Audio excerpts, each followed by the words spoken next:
Right.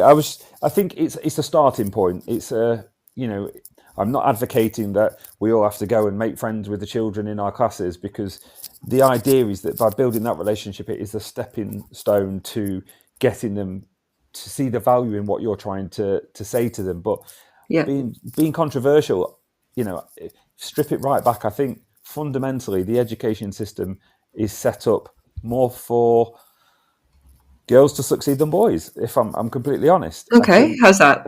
Well, I think if we talk about, you know, again, being cautious of our stereotypes, I think we often, you know, I'm an English teacher, so I know that when I'm talking about a text, I think the characteristics of my lesson, the lengthy discussions that we might have, the fact that sometimes, you know, the structure will be flexible, will suit those that like to sit and like to think and like to reflect. I'm a father Hmm. of two daughters. My daughters, from a very small age, would happily sit with a book. My nephew, not so much so. He was running around the house, Hmm. climbing up and down the curtains.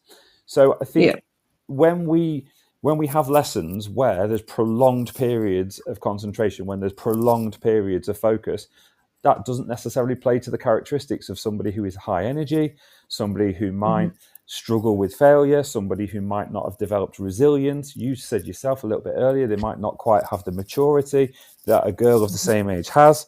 And again, I appreciate we're talking generally, but I think Hmm. classroom situations where we can create those small, measurable opportunities to succeed are Hmm. classrooms where boys tend to feel safer, classrooms where boys tend to be a little bit more successful. And I think, in my experience, I think, you know, creating those opportunities for those short, sharp activities is Yeah. fundamental to engaging. We have to build. You obviously have to build to a point where, you know, you are writing for prolonged periods of time.